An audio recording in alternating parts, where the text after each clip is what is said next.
Você sabia que no litoral de Santa Catarina, em 1996, um submarino da Marinha desapareceu com 80 tripulantes a bordo e que, 30 anos depois, reapareceu vazio, navegando como se o tempo tivesse esquecido de cobrar seu preço? O submarino chamava-se Kurique e, segundo registros da época, era uma embarcação antiga, de casco escuro e superfície fria ao toque, reforçada para longas patrulhas. Em 1996 partiu do porto de Itajaí em missão de treinamento. Exercícios de navegação submersa, testes de sistemas e comunicações. O comandante era o capitão Alfredo Moreira, homem de 52 anos, cabelo grisalho rente à nuca, olhos cansados pelo mar, conhecido por punho firme e voz baixa. Havia tenentes, engenheiros, operadores de sonar, cozinheiros, marinheiros com mãos calejadas. Todos tinham família esperando em terra, fotografias dobradas guardadas em bolsos, cheiros de café e óleo impregnados nas roupas. A atmosfera a bordo era de rotina. O metal ressoando com o bater das mãos nos corrimões. O ar úmido carregado de sal e óleo, a iluminação amarelada das lâmpadas de emergência, o odor de metal quente acompanhado do de água salgada que invadia, por vezes, as entradas minúsculas de ventilação. De acordo com relatórios vazados posteriormente, o Kurique entrou em área de mar profundo para um exercício de mergulho simulado. A superfície, naquela tarde, estava lisa como vidro, refletindo um céu pálido e pesado. O som do motor era um zumbido constante, quase uma canção. Às 16 horas, tudo parecia dentro do esperado. Às 18 horas, uma chuva fina começou e o casco ganhou uma camada de água que escorria fria como aço. Às 23 horas, o último comunicado conhecido. Tudo normal, manutenção de rotina, assinado pelo capitão Moreira. À meia-noite, os instrumentos registraram uma anomalia que ninguém soube explicar, e então o silêncio tomou conta do registro. As primeiras horas após o desaparecimento foram marcadas pela confusão institucional. O navio de superfície mais próximo relatou um contraponto sonoro anômalo no sonar, um eco que retornava mais fundo do que o fundo. Um navio patrulha encontrou uma trilha de óleo e uma estranha espuma preta que brilhava sob a lua. Pessoas em terra, segundo depoimentos colhidos anos depois, lembraram de ouvir transmissões curtas e incompreensíveis no rádio comunitário, vozes entrelaçadas, nomes citados sem sentido, risos curtos e secos que pareciam vindos debaixo d'água. A Marinha iniciou buscas intensas, mergulhadores vasculharam áreas frias e lamacentas, mas nenhum sinal claro do Kurique foi encontrado. As famílias foram convocadas. Choros no cais, o cheiro de sal misturado com gasolina, a textura áspera dos coletes salva-vidas nas mãos trêmulas. Na manhã seguinte, a operação já falava em desaparecimento. 30 dias depois, a declaração oficial foi lacônica. O submarino foi dado como perdido. Horas, dias e anos se passaram com perguntas demais e respostas insuficientes. Relatos não oficiais, entretanto, começaram a surgir nos arquivos que alguém, em algum momento, deixou escapar. Anotações de um técnico dizendo que os sistemas de navegação haviam registrado deslocamentos que não correspondiam a nenhum cartógrafo conhecido. Gravações de áudio curtas, muito ruído, e ao fundo um som que alguns classificaram como um bater rítmico distante, como se algo estivesse martelando a alma do casco por dentro. O tempo foi escondendo vestígios. 7 famílias desenharam nomes em vigílias. A Marinha arquivou documentos e a palavra mistério foi substituída pelo eufemismo perda operacional. 30 anos depois, numa manhã sem vento, pescadores na enseada de Laguna avistaram um casco que rasgava a névoa matinal. O Kurique reapareceu como se tivesse ressurgido de um sono longo. Casco coberto de lodo, incrustações de conchas, água deslizante como lágrimas antigas.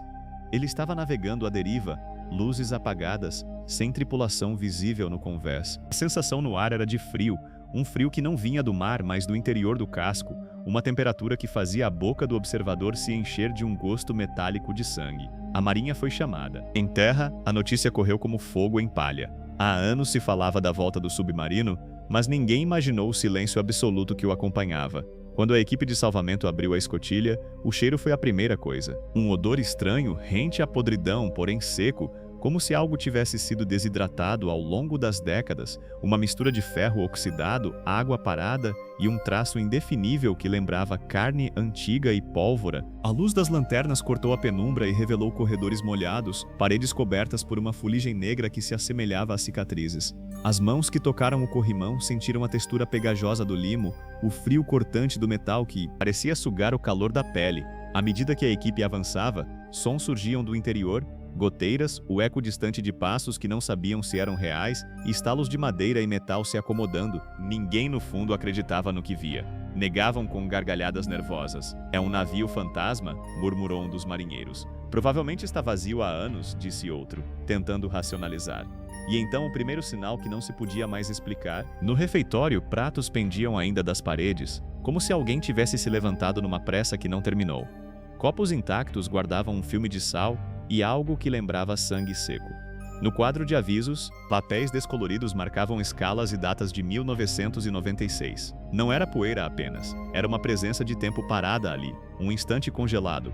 Um rádio antigo, emparedado num canto, mostrou no visor uma frequência quebrada. Um dos técnicos apertou um botão e por instantes vozes se misturaram à estática. O comandante disse uma voz baixa, sem sotaque, seguida por um choro abafado. O operador recuou, apertando o ouvido como se o som tivesse peso. Horas se passaram à medida que a inspeção progredia e o desconforto crescia. No compartimento de máquinas, ferramentas pendiam, gotas de água rolavam em trilhas lustrosas e marcas profundas sulcavam o aço como arranhões de unhas enormes. Um ventilador, preso ao teto, girava num ritmo irregular, produzindo um som que lembrava um sussurro lento e repetitivo. Foi ali, ao lado do leme, que encontraram o primeiro sinal impossível. Na parede, gravada com uma lâmina improvisada, estava uma frase curta, escrita em letras tremidas, ainda enegrecidas, mas legíveis.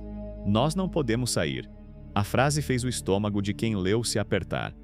A testa do capitão da equipe de resgate suou. Um cheiro mais forte de metal encheu o ar e por um instante todos sentiram uma náusea que quase os derrubou. Os relatos dos que entraram naquele casco descrevem a sequência que se seguiu. No porão, uma câmera encontrada com um cartucho de filme ainda por revelar.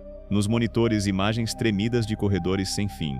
Condensação formando desenhos nas superfícies e, ao fundo, uma sombra que movia-se contra o fluxo de ar. Em um arquivo de vídeo, a imagem registrou o último gesto conhecido. Um jovem marinheiro, de 23 anos, olhando diretamente para a câmera, os olhos cheios de uma luz estranha e dizendo, com voz que parecia vir de longe, "Eles chegaram." Em seguida, o vídeo se interrompeu.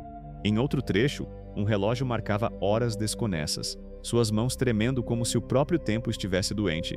A escalada de horror não foi automática.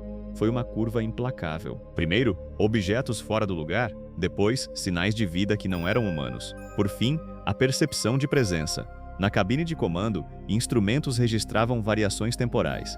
Leituras que indiciavam deslocamentos de minutos que não existiam. Minutos que pareciam ter sido sugados por algo no entorno. O operador de sonar jazia no chão com as mãos estendidas para o painel, olhos vazios, e murmurava nomes que ninguém reconhecia. Alguém tentou recitar uma oração. "Ficou tudo escuro", disse um marinheiro, a voz quebrada. Escuro por dentro. As luzes falharam e por um breve momento houve um silêncio que parecia um poço sem fundo, um som que não era som, um peso no peito que impedia a respiração. Depois do silêncio, o barulho retornou com uma clareza ainda mais cruel. Passos acelerados, um arrastar que vinha da parte mais profunda do casco, batidas no metal como se algo quisesse entrar ou sair. Uma tentativa de evacuação foi organizada. Subir à superfície, subir para a vida, para o ar que queimava nos pulmões, parecia a única saída. Mas enquanto a equipe subia a escada, vozes começaram a sussurrar nomes de marinheiros desaparecidos, chamando por pessoas que já não estavam ali. Uma tripulante veterana, ao alcançar o convés, olhou para trás e viu um reflexo que não pertencia à sua face no espelho d'água junto ao leme. Uma silhueta turva que corria pelo interior do casco, estendendo braços que não tinham fim. O medo tomou formas físicas. Corações batendo acelerado, suor frio, mãos trêmulas que tocavam superfícies molhadas. Uma jovem do grupo gritou e caiu de joelhos, vomitando. Na confusão, alguém se prendeu num cabo e gritou por socorro, e o grito encontrou uma resposta que não era humana, uma cadência de vozes em coro como se o casco inteiro respirasse. Depois silêncio, e então apenas a sensação de que algo havia sido deixado para trás, algo que olhava. O clímax aconteceu no momento em que a equipe deixou o casco e finalmente o tensionou rebocar. Ao amarrarem cabos ao redor do submarino, perceberam que algo estava impossivelmente pesado, como se a água tivesse se solidificado ao redor do casco. Quando ao cabo quebrar a tensão rompeu, uma onda de imagens e memórias pareceu escapar do casco como um odor. Testemunhas relataram que ouviram risos abafados, o som de crianças correndo, o som do mar invertido, vozes chamando por pessoas que já haviam partido. O rebocador recuou, e por um momento o Curique pareceu pairar na superfície como se fosse uma ilha deslocada no tempo. A investigação oficial foi circunspecta. A Marinha divulgou um relatório simples: casco envelhecido, ausência de seres humanos, danos compatíveis com corrosão e impactos. Nada sobrenatural, mas documentos vazados e depoimentos de mergulhadores contaram outra versão. Pedaços de tecido queimado, marcas de arranhões internas que pareciam ter sido feitas de dentro para fora, e um pequeno caderno encontrado preso a um tubo, com páginas onde alguém escrevia em letra miúda, alternando datas, 1996, 2026, como se o tempo tivesse sido fragmentado ali dentro. Nas últimas linhas, uma frase que recontextualizava tudo. Eles não querem ir. Eles aprenderam a esperar. Meses depois, uma gravação surgiu de forma anônima nas redes locais. Um áudio curto, ruído, e ao fundo uma voz que não era de nenhum dos homens que haviam partido em 1996. Era uma voz calma, infantil, dizendo apenas uma palavra: voltamos. A onda de arrepio que percorreu quem ouviu a gravação era física. Um arrepio que subia pela espinha e deixava um gosto metálico na boca. A pergunta que ninguém conseguiu responder passou a martelar nas madrugadas de famílias e investigadores. Se os 80 tripulantes haviam desaparecido naquela noite de 1996, quem ou o que retornou 30 anos depois dentro do casco silencioso? Hoje, o Curique repousa num dique seco, suas entranhas expostas a técnicos e curiosos. Fotos circulam, corredores enegrecidos, marcas estranhas, a lâmina que escreveu mensagens em paredes enferrujadas. E ainda há relatos, sempre os mesmos, vindos dos que se aproximam demais do casco. Sussurros entre as placas de metal, um cheiro que retorna, o gosto de moeda antiga na língua, a sensação de que algo observa, porque objetos podem dormir, mas observação é algo que não se desvanece. Quem perturbou seu sono trouxe de volta não uma tripulação, mas um rastro de perguntas que o mar, generoso em sua superfície, se recusa a devolver por completo. E se algum dia você avistar no horizonte um casco que flutua sozinho, olhando como um olho inerte de metal para a terra, não se aproxime e não tente escutar o que o rádio insistir em emitir, porque a única coisa que volta certa é o silêncio que carrega segredos demais para serem explicados.